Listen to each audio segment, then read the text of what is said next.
தொலைதூர பிரபஞ்சத்தில் நீண்ட காலத்திற்கு முன்பு ஒரு சிறப்பு மற்றும் தனித்துவமான வாழ்க்கை வடிவம் அடங்காத ஆர்வத்துடன் பிறந்தது. ஒரே விஷயம் அதன் நிலையான தனிமையில் இருந்து திசை திருப்பப்பட்டது. அதன் ஆர்வத்தை தணிக்கும் முயற்சியில் உயிரினம் நமது பிரபஞ்சத்திற்குச் சென்று தனக்கு ஒரு பெயரை வைத்தது, நியூமன். தற்போது டெய்லி பிளானட்டில் கிளார்க் பெர்ரி தனது புதிய கட்டுரையை மாற்றியமைத்து லெக்ஸ் லூதருக்கு சந்தேகத்தின் பலனை வழங்கும் ஒரு முன்னோக்கையாவது சேர்க்க வேண்டும் என்று புகார் செய்தார்.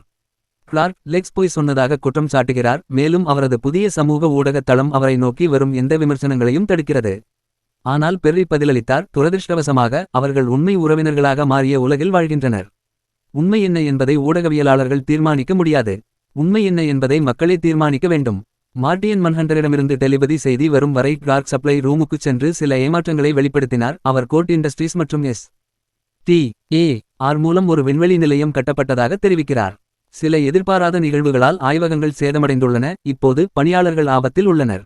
அவசர நிலையை எதிர்கொள்ள சூப்பர்மேன் பறக்கிறார். இதற்கிடையில் டெல்க் என்ற ரிசார்ட்டில் ஒரு மர்மமான பச்சை நிற ஹேர்டு பெண் போதைப்பொருள் ஒப்பந்தத்தை சீர்குலைக்கிறார். இதனால் விரக்தியடைந்த போதைப்பொருள் வியாபாரிகள் அவர்களை சுடுகிறார்கள். ஆனால் அந்த பெண் தனது தொழில்நுட்பத்தை பயன்படுத்தி காட்சிகளிலிருந்து தொலைந்து சென்று அந்த இடத்தைச் சுற்றியுள்ளவர்களை அவர்களின் வாழ்க்கை முறைகள் பற்றிய கேள்விகளை கேட்கிறார்.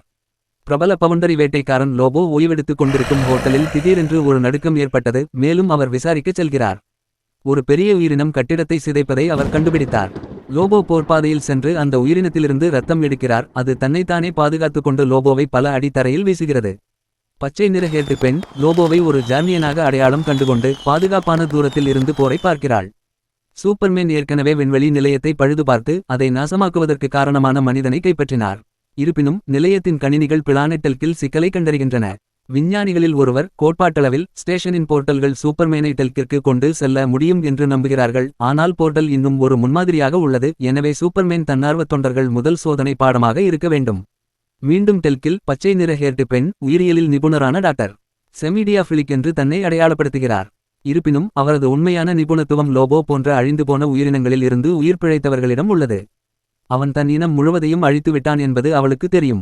எவ்வாறாயினும் உரையாடல் மேலும் செல்வதற்கு முன் உயிரினம் கவனக்குறைவாக பிரம்மாண்டமான பெர்ரிஸ்வீல் டெல்க் அறியப்படுகிறது.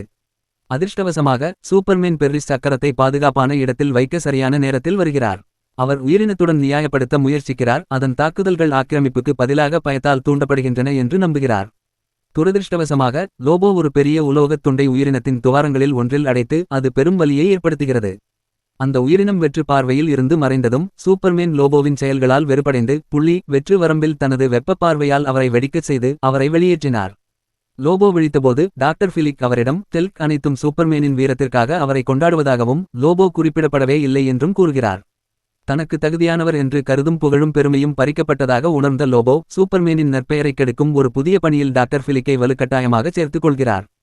சிறிது நேரம் கழித்து மெட்ரோபோலிஸில் லெக்ஸின் புதிய பயன்பாடானது சூப்பர்மேன் எதிர்ப்பு உணர்வுகளால் நிரப்பப்பட்டது. இது போன்ற சிறிய விஷயங்களுக்கு கூட சூப்பர்மேனை விமர்சிப்பவர்கள் மக்கள் காப்பாற்றப்படும்போது உயரங்களுக்கு பயப்படுகிறார்களா என்று கேட்கவில்லை. பிறந்த ஜிம்மியிடம் இருந்து சூப்பர்மேன் காப்பாற்றிய பெண் கூட சூப்பர்மேன் எதிர்ப்பு இயக்கத்தில் சேர்ந்துள்ளார். டெய்லி பிளானட் இதை கவனிக்கிறது மற்றும் என்ன நடக்கிறது என்பதை கண்டுபிடிக்க லோயிஸ் முடிவு செய்கிறார்.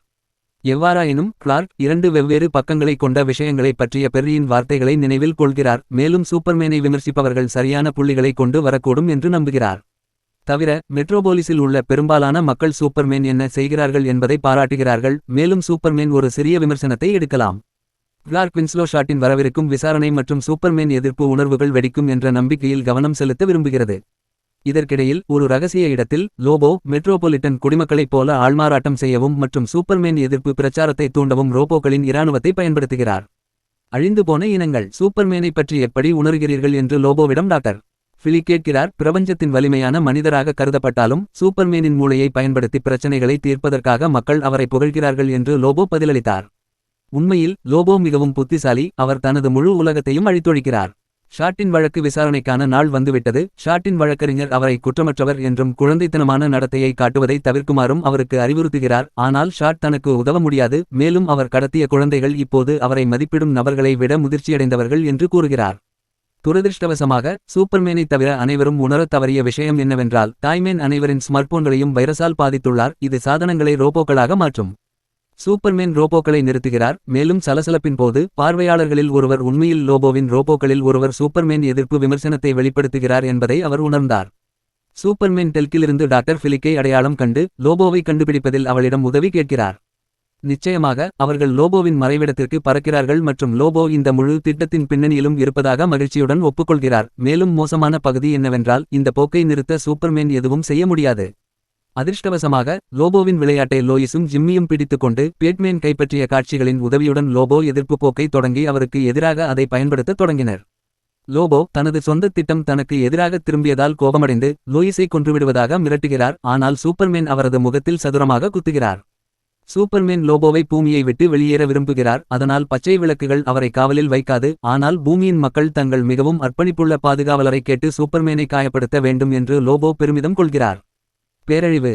சூப்பர்மேன் லோபோவின் ஒளிபரப்பு அமைப்பை கட்டுப்படுத்தி உலக மக்களிடம் வெறுப்புக்கு பதிலாக அன்பு, இரக்கம் மற்றும் புரிதலை வளர்க்கச் சொல்கிறார். இதனால் ரோபோக்கள் செயலற்ற நிலைக்கு செல்கின்றன. திடீரென்று பூமியின் முகத்தில் இருந்து முற்றிலும் மறைந்து ஒரு சிதைந்த குரல் சூப்பர்மேன் பேசுகிறது. சில நாட்களுக்கு முன்பு டெல்கை தாக்கிய உயிரினமான நுமனின் குரல் இது. தனது உலகத்திலிருந்து இந்த உலகத்திற்கு மாறியதில் அவர் தனது அறிவாற்றலின் பெரும் பகுதியை இழந்து அவரை ஒரு கொடூரமான அரக்கனாக குறைத்ததாக நியூமன் விளக்குகிறார். ஆனால் சூப்பர்மேன் மற்றும் லோபோவின் செயல்கள் அவரை மீண்டும் கட்டுப்பாட்டிற்குள் கொண்டு வர அனுமதித்தன. மேலும் அவரது சாத்தியமில்லாத மீட்பர்களுக்கு இப்போது நன்றியுடன் இருக்கிறார். சூப்பர்மேன் மற்றும் லோபோவைப் போலவே நியூமன் தனது உலகின் கடைசி மகன். மேலும் அவர் பிரிந்து செல்லும் பரிசாக சூப்பர்மேன் மற்றும் லோபோவை அந்தந்த உலகங்களுக்கு திருப்பி அனுப்ப விரும்புகிறார். துரதிருஷ்டவசமாக அவர் அந்தந்த வீட்டு உலகங்களை குழப்புகிறார் மற்றும் கவனக்குறைவாக சூப்பர்மேனை சர்னியாவிற்கும் லோபோவை கிரிப்பனுக்கும் டெலிபோர்ட் செய்கிறார்.